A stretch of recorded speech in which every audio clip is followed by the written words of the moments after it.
नमः संस्कृताय। प्रिय विद्यार्थियों, यह हिंदी काव्य खंड का पाठ संख्या 7 से लेकर पाठ संख्या 12 तक का अति महत्वपूर्ण प्रश्नों का संग्रह है। इसे अच्छे से याद कर लें, परीक्षा के लिए बहुत ही उपयोगी है।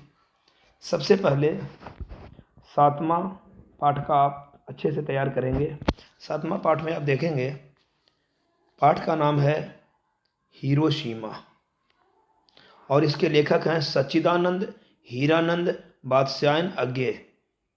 इनको अज्ञेय भी कहा जाता है, पूरा नाम है सच्चिदानंद हीरानंद वात्स्यायन। और यह पाठ अज्ञेय जी के सदा नीरा से लिया गया है। सदा नीरा इनका काव्य संग्रह है, उससे यह हिरोशिमा पाठ लिया गया है। इनके पिता का नाम हीरानंद शास्त्री और माता का नाम व्यंती देवी। अच्छे से याद कर लीजिएगा। 7वां, 8वां और 9वां इन 3 पाठों में इन 3 लेखकों के पिता और माता का नाम केवल अज्ञेय का ही दिया हुआ है।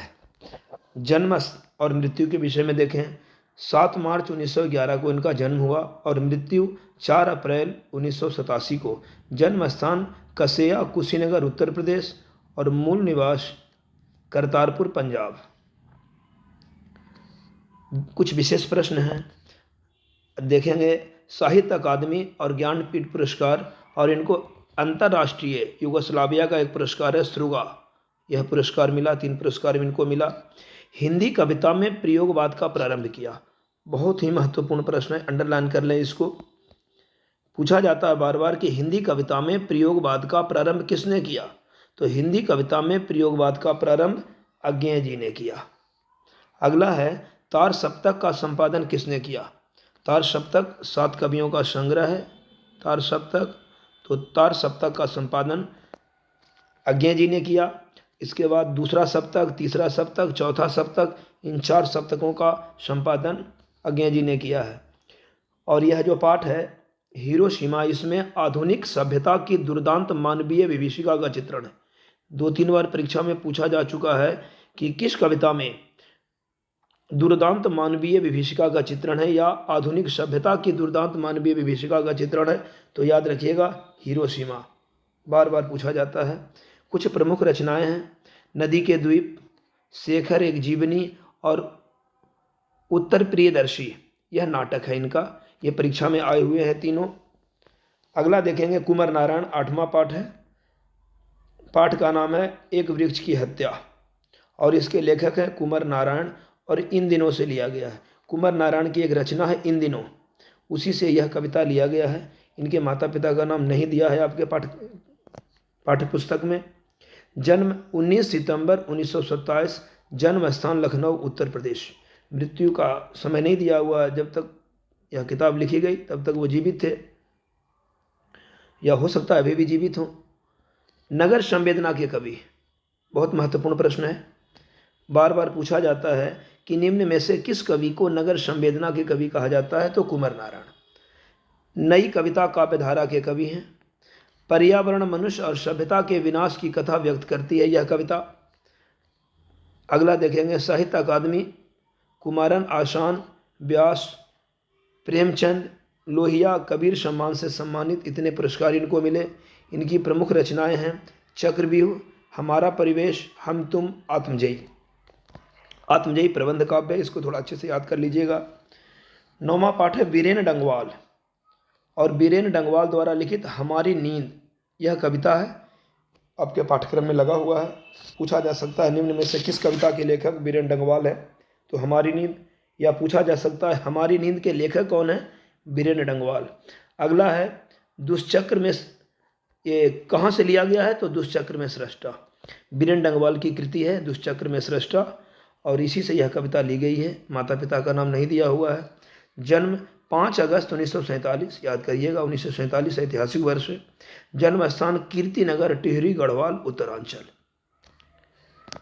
देखेंगे ध्यान से कुछ और महत्वपूर्ण प्रश्न है वीरेन डंगवाल से संबंधित। दुष्चक्र में सृष्टा के लिए साहित्य अकादमी पुरस्कार मिला इन्हें। और इसी दुनिया में, इसके भी लेखक यही है, इसी दुनिया में के लिए इनको रघुवीर साहय स्मृति पुरस्कार मिला। कविता लेखन के लिए शमशेर सम्मान मिला इन्हें और एक इनको पुरस्कार मिला है श्रीकांत वर्मा स्मृति पुरस्कार। बीरेन डंगवाल जी अमर उजाला के संपादकीय सलाहकार भी रहे और घूमता आईना पत्रिका के संपादक रहे। इसी दुनिया में प्रथम कविता संग्रह, यह इनका इसी दुनिया में जो किताब का नाम है, यह इनका प्रथम कविता संग्रह है जो 1991 में इन्होंने लिखा। ध्यान दीजिएगा, ये बार बार पूछा जाता है। और प्रमुख रचनाएं, मात्र 2 रचना का नाम याद कर लीजिए, इसी दुनिया में और दूसरा है दुष्चक्र में सृष्टा। दुष्चक्र में सृष्टा से यह कविता ली गई है और जो इसी दुनिया में है यह इनका प्रथम कविता संग्रह है। आगे बढ़ते हैं। 10वां पाठ है आपका अक्षर ज्ञान। इसकी लेखिका है अनामिका, जो इस समय दिल्ली में इस समय पढ़ा रही प्राध्यापिका हैं। कवि ने कहा, ये किताब का नाम है कवि ने कहा, उससे ही लिया गया है अक्षर ज्ञान। इनके पिता का नाम है श्याम नंदन किशोर, माता का नाम नहीं दिया हुआ है पाठ्यक्रम में। जन्म 17 अगस्त 1961, जन्म स्थान मुजफ्फरपुर बिहार, बिहार के हैं। ध्यान दीजिएगा, बाल मनोवैज्ञानिक कविता इसको माना गया है क्योंकि बच्चों के मन का विज्ञान इस कविता में लिखने का प्रयास किया है लेखिका ने। इस समय सत्यवती कॉलेज दिल्ली में अंग्रेजी विषय के प्राध्यापिका हैं और इनको बहुत सारे पुरस्कार भी मिले हैं, जैसे राष्ट्रभाषा परिषद पुरस्कार, भारत भूषण अग्रवाल पुरस्कार, गिरिजा कुमारी माथुर पुरस्कार, ऋतुराज सम्मान, ऋतुराज साहित्यकार सम्मान। बच्चों के अक्षर ज्ञान की प्रारंभिक शिक्षण प्रक्रिया का वर्णन है इस कविता में। अक्षर ज्ञान में प्रमुख रचनाओं में बीजाक्षर और अनुष्टुप आदि और भी किताबें, 2 कम से कम, इसे याद कर लीजिएगा। 11वां पाठ है जीवनानंद दास, और जीवनानंद दास का द्वारा लिखा हुआ कविता का नाम है लौट कर आऊँगा फिर। यह कविता बांग्ला भाषा में लिखा हुआ है। उसका हिंदी अनुवाद प्रयाग शुक्ल ने किया। बहुत महत्वपूर्ण है ये, ध्यान दीजिएगा, पूछा जा सकता है। लौट कर आऊँगा फिर कविता का अनुवाद किसने किया है, तो प्रयाग शुक्ल ने किया है। जीवनानंद दास का जन्म 1899 ईस्वी में बंगाल में हुआ और इनकी मृत्यु कार दुर्घटना में 1954 ईस्वी में हो गई। कुछ प्रश्न और ध्यान से देखें। रविंद्रोत्तर युग किस युग के कवि माने जाते हैं, तो रविंद्रनाथ टैगोर के बाद के युग हैं, इसलिए नाम दिया गया है रविंद्रोत्तर युग। की श्रेष्ठतम प्रेम कविता बनलता सेन, इनकी प्रमुख रचना है बनलता सेन। मृत्यु से पूर्व 6 काव्य और मृत्यु के पश्चात 100 से अधिक कहानियां और 15 उपन्यास प्रकाशित हुए। निखिल वंग रविंद्र साहित्य सम्मेलन द्वारा बनलता सेन को 1852 ईस्वी में श्रेष्ठ काव्य ग्रंथ का पुरस्कार दिया गया और इनका काल है, जैसा कि मैंने बताया था अभी आपको, रविंद्रोत्तर काव्य। कुछ प्रमुख रचनाएं हैं बनलता सेन, झरा पालक, धूसर पांडुलिपि आदि। अंतिम आपका जो काव्य संग्रह है, पाठ का नाम है, कविता का नाम है मेरे बिना तुम प्रभु। इसके लेखक हैं रेनर मारिया रिल्के। यह देशांतर से लिया गया है और इसके अनुवादक धर्मवीर भारती हैं। रेनर मारिया रिल्के ने यह कविता जर्मन भाषा में लिखा है और इसका हिंदी अनुवाद किसने किया, धर्मवीर भारती। ध्यान दीजिएगा, 12 कविताओं में से 2 कविता का ही अनुवादक हैं। लौट कर आऊँगा फिर के अनुवादक हैं प्रयाग शुक्ल और मेरे बिना तुम प्रभु के लेखक हैं धर्मवीर भारती। धर्मवीर भारती, अच्छा, रेनर मारिया रिल्के का जन्म 4 दिसंबर 1875 ईस्वी में प्राग ऑस्ट्रिया में हुआ। अब यह जर्मन में है, ऑस्ट्रिया है, ऑस्ट्रेलिया ना समझें। अब यह जर्मन में है, उसमें ऑस्ट्रिया देश था और इनकी मृत्यु 29 दिसंबर 1926 ईस्वी में हुई। रिल्के की जो काव्य शैली है वो गीतात्मक है। रिल्के मर्मी ईसाई कवि माने जाते हैं। प्राग और म्यूनिक विश्वविद्यालय में इन्होंने शिक्षा पाई। कविता का संदेश भक्त के बिना भगवान एकाकी और निरुपाय है। मानव की गरिमा को स्थापित करने का प्रयास किया गया इस कविता के माध्यम से। इनकी प्रमुख रचनाएं हैं लाइफ एंड सॉन्ग्स और टेल्स ऑफ ऑलमाइटी। कुछ और प्रश्न देख लें।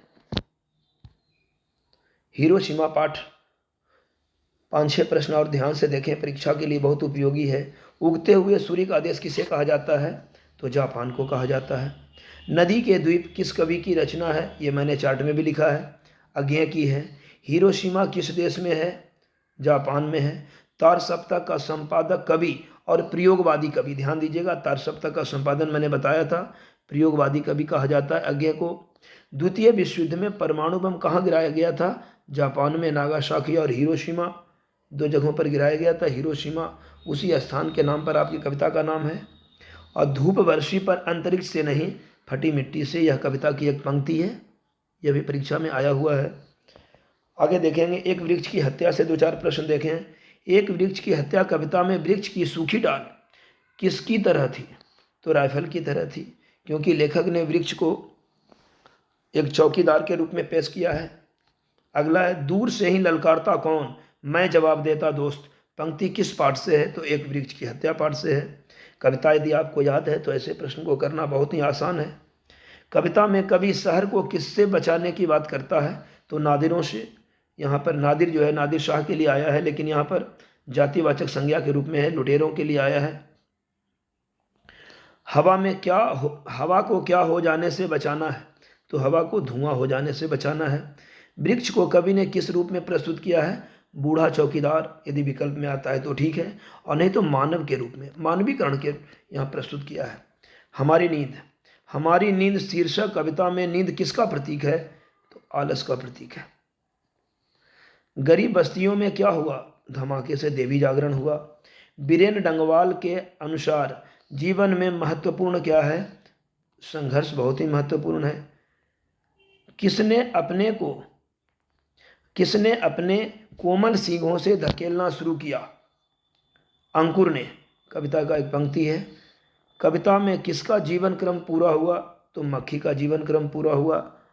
समय बहुत कम है आप लोगों के पास, जल्दी जल्दी इन प्रश्नों को देख लीजिए। अक्षर ज्ञान से संबंधित दो चार प्रश्न देख लें। कवयित्री अनामिका के अनुसार चौखट में क्या नहीं अटता है? तो चौखट में क नहीं अटता है, का को बच्चा कबूतर समझता है, फुदक जाता है जरा सा। सृष्टि की विकास कथा का प्रथमाक्षर क्या है? तो सृष्टि की विकास कथा का प्रथमाक्षर है विफलता पर छलके आंसू। अगला प्रश्न है, घड़े से लुढ़कता उसका घ किस पर आकर थमक जाता है? तो अंगा पर। अंगा को बच्चा अंगा के डा को समझता है माँ, और अनुस्वार को समझता है गोद में बैठा हुआ बेटा। वो लिख नहीं पाता है, लगातार कोशिश करता है, और इसी में उसके आंसू आ जाते हैं। खालिस बेचैनी किसकी है? तो खालिस बेचैनी खरगोश की है। अक्षर ज्ञान कविता में किस मनोविज्ञान का आधार लिया गया है? बाल मनोविज्ञान का। चार्ट में भी मैंने ये प्रश्न दिया था। अक्षर ज्ञान कविता बच्चों के किस स्तर की शिक्षण प्रक्रिया से संबंधित है?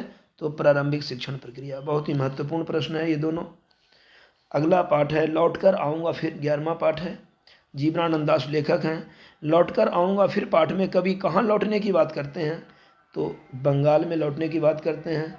गंध जहाँ होगी ही भरी घास की किस कवि की पंक्ति है? तो जीवनानंद दास लौटकर आऊँगा फिर पाठ की पंक्ति है। कवि अगले जन्म में क्या क्या बनने की संभावना व्यक्त करता है? कवि सबसे पहले पक्षी के लिए कहता है कि हो सकता है मैं अबाबिल बनकर आऊँ। कौवा के लिए कहते हैं हंस, उल्लू, सारस, और कहते हैं कि हो सकता है मैं बालक भी बनकर के आऊँ।